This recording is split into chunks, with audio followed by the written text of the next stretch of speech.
Hello दोस्तों, इंतजार खत्म हो चुका है और आ चुका है वन पीस का चैप्टर 1162 जिसका टाइटल है गॉड वैली बैटल रॉयल। और इसका कवर पेज में हम देखते हैं यामाटो को, और यामाटो का काफी ज्यादा फनी सा फेस बना हुआ है और वो अकेली नहीं है और वो सोच रही है कि लूफी आज का भी दिन काफी अच्छा था और वानो में हम सब सही हैं। मतलब अभी तक तो कवर स्टोरी चली जा रही है।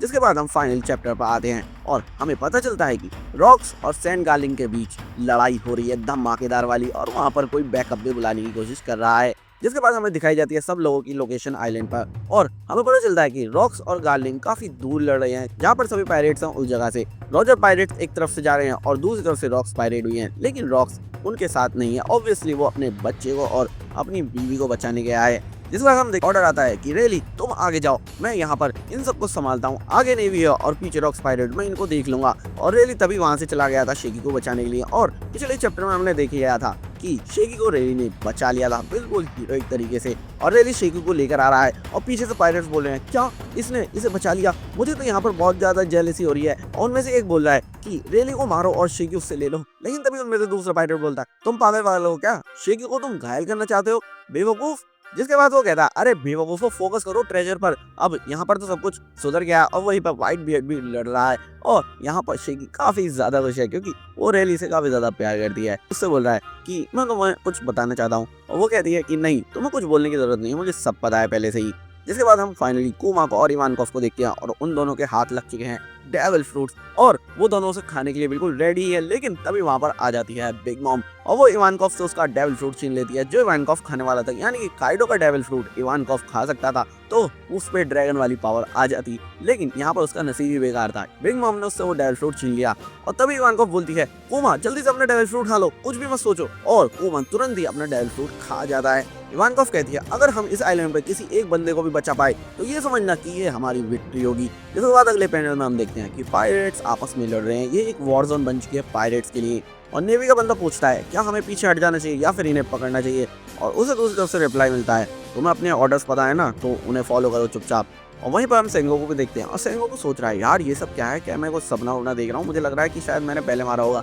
लेकिन गार्पो से बोल रहा है ये कोई सपना वपना नहीं है, ये सब कुछ रियल में हो रहा है जो भी तुम देख रहे हो। फिर हम देखते हैं रॉक्स की तरफ और रॉक्स सोच रहा है यार ये सब क्या है, ये लोग मर क्यों नहीं रहे हैं। और एरिस जो कि ज़ेबेक की वाइफ है वो उससे बोल रही है कि मुझे नीचे उतारो, मुझे तुम्हारे साथ ऐसे भाग के नहीं जाना है। मतलब इन दोनों का भी कुछ तो सीन है। और इसी के बाद आता है एक इनक्रेडिबल पैनल जिसमें हम देखते हैं गार्लिंग के साथ काफी सारे डेविल्स हैं और रॉक्स बोल रहा है कि हमारे पास कोई चॉइस नहीं है, हमें यहाँ से भागना पड़ेगा। ये पता नहीं किस तरह के लोग हैं, मैं इन्हें कितना भी मार रहा हूँ ये लोग मर ही नहीं रहे हैं। और उसके नीचे हम दो डेविल्स को भी देखते हैं जो कि आपस में बात कर रहे हैं, पॉप्स ग्रैनी ये सब क्या है पता नहीं।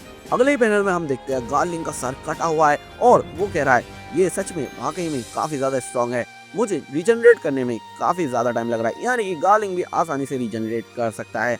लेकिन तभी गार्लिंग के ग्रुप में से एक लड़की बोलती है लेकिन हमें पता चल गया है कि ये भी डेवी क्लेन का पार्ट है, हमें इसे मारना पड़ेगा, इससे वो ग्रेट वन बहुत ज्यादा खुश होगा और वो ग्रेट वन ऑब्वियसली ईमो ही होगा। रॉक्स भागे जा रहा है अपनी बीवी को लेकर, लेकिन उसकी बीवी बोल रही है कि तुम मुझे यहीं पर उतार दो। रॉक्स बोल रहा है तुम पागल हो, तुम इनसे कैसे लड़ोगी, तुम्हारे साथ डेविड क्लैन का नेम जुड़ा हुआ है तो तुम्हें ये इतना ज्यादा तड़ पाएंगे कि तुम्हें हेल अच्छा लगने लगेगा, समझ में आया तुम्हें। और वो बोल रही है कि हाँ मुझे पता है मैं फुल फ्लेजेड मेंबर हूँ अब डेविड क्लैन की, लेकिन यहाँ पर जितने भी लोग हैं मैं उन लोगों को इस तरह से छोड़कर नहीं जा सकती, मुझे पता है कि मेरा फेट क्या होने वाला है, तो चलो जल्दी से मुझे नीचे उतार दो। और वो ये बोलती है अगर मैं इस तरह से भागने वाली लड़की होती और एक सिंगल चाइल्ड को भी ना बचा पाती तो तुम मेरे प्यार में कभी भी नहीं गिरते। और ये बात वो काफी ज्यादा हंसकर बोल रही होती है। और रॉक्स ऑब्वियसली उससे बोल रहा है इतनी बड़ी इडियट मत बनो, तुम्हें क्या लग रहा है क्या वो लोग मुझे पकड़ लेंगे, अगर ऐसा हुआ तो मैं टीच को मार दूंगा और खुद सुसाइड कर लूंगा। तो उसकी भी बोलती है कि हम सर्वाइव करने के लिए एक काम करते हैं, हम अलग हो जाते हैं और मैं तुमसे सीधा लुलुशिया किंगडम में मिलूंगी। और लुलुशिया किंगडम का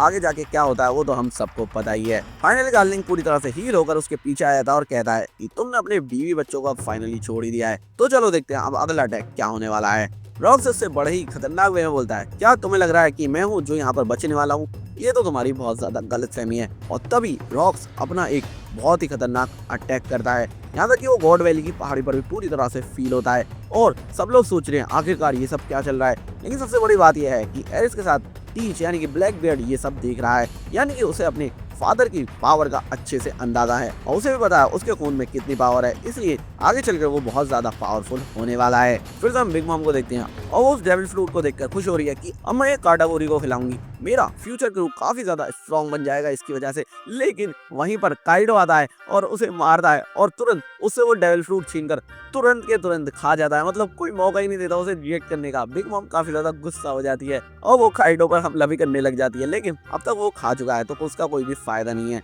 फिर से हम ड्रैगन को देखते हैं और वो शैंक्स को लेकर जा रहा है और कह रहा है कि मैं तुम्हें मरने नहीं दूंगा। दूसरी तरफ हम एरिस को देखते हैं और वो भी बोल रही है टीच से कि मैं तुम्हें नहीं मरने दूंगी, यानी कि शैंक्स और टीच यहाँ पर दोनों ही बचने वाले हैं।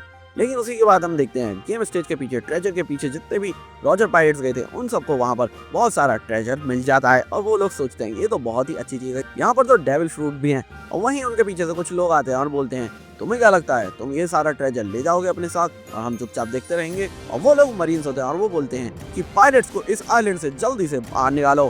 फिर हम उस आइलैंड के लोगों को देख रहे हैं जो कि अभी कैप्चर्ड हैं और वो बोल रहे हैं कि प्लीज हमें यहाँ से जाने दो, प्लीज हमें यहाँ से जाने दो।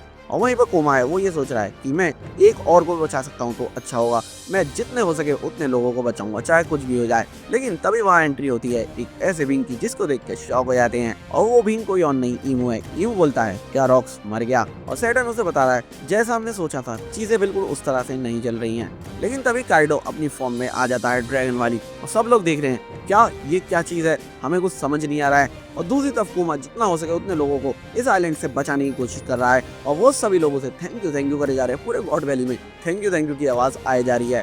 और अगले ही पैनल में हम देखते हैं गाद को, रॉक्स को और रॉजर को एक साथ और वो तीनों ही खतरनाक से लोग में हैं। वहीं पर रॉजर पायरेट बोल रहे हैं बॉस ये रॉक्स पायरेट के लोग हैं, लेकिन अभी रॉजर की फाइट हमें कहाँ देखनी है। दूसरी तरफ हम देखते हैं रॉक्स का डेंजरस सिलुएट और वहीं पर वो बोल रहा है तुम्हारी हिम्मत कैसे हुई मेरी फैमिली के खिलाफ जाने की, और तुम लोग अगर मुझे मारना चाहते हो तो सबसे पहले मैं तुम्हें मारूंगा। और वहाँ पर हम गार्लिंग को देखते हैं जिसकी बहुत ही बुरी हालत हुई पड़ी है। गार्लिंग को रॉक्स ने काफी आसानी से हरा दिया है, जो कि बड़ी शॉकिंग बात है। इससे पता चलता है कि रॉक्स कितना ज्यादा पावरफुल है, यानी कि ब्लैक बियर्ड भी इतना ज्यादा पावरफुल हो सकता है। और ब्लैक बियर्ड इतना पावरफुल जरूर होगा क्योंकि उसे पूरी दुनिया चाहिए। और रॉक्स बोल रहा है कि यहाँ पर ज्यादा कुछ गेन करने के लिए नहीं है।